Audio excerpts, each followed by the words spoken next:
laughed so loud. Like, I loved his laugh. He didn't care. I mean, in a room this size, it would be dead silent. You'd hear his laughter. I mean, we were walking down New York City, and his laughter would just contaminate, and people would just look at him in this strange look, and he didn't care. And that's what I loved about him, is that he didn't care. And I don't know, there's so much about him. No, that's great.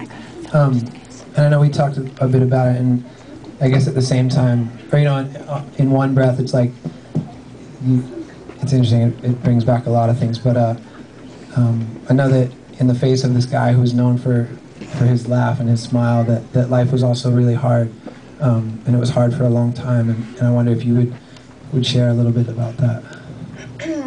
Yeah, I mean, I know that he struggled with, like, huge questions at a very young age, and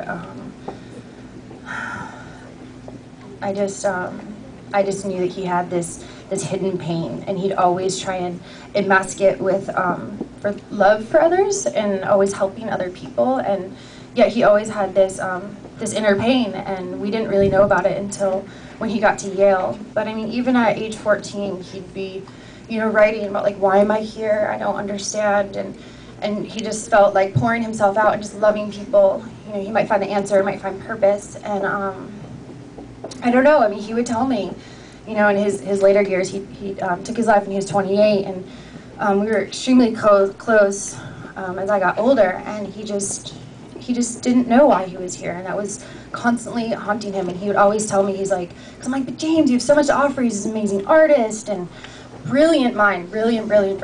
And he's like, yeah, but I think that it's such a blessing and a curse at the same time, Jill, because I can't shut off my mind. It doesn't shut off. Like, at night, I can't sleep. It keeps going, and I have questions that haunt me. And he would have to take, you know, medication to even sleep at night, because he was constantly just, from everything from our government to, you know, eternity, he was constantly just plagued with questions. And I think that's, you know, he just had this pain inside that he just couldn't. What have the last 2 years been like for you personally? My goodness, hard.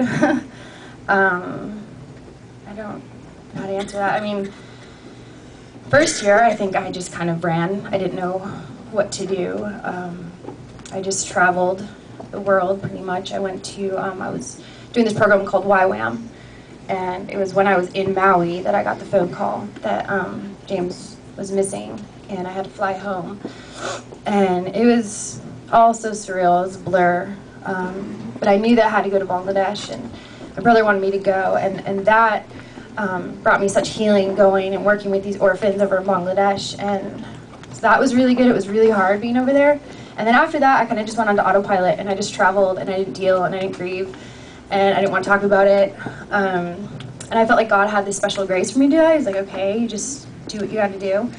And then I was in Canada, and I got deported. And long story. Anyways, I got deported, and these amazing people, or some of them are here, took me in. I was stranded in Vancouver, no money, they took me in. And I felt like God was like, Jill, it's time. You know, it's time to grieve, it's time to rest. And I've been doing that for the past year, and I went to counseling, and I've been surrounded by amazing community of people who just simply love me. And so this past year has been amazing. You know, it's been hard, but yeah, God, yeah, it's been good.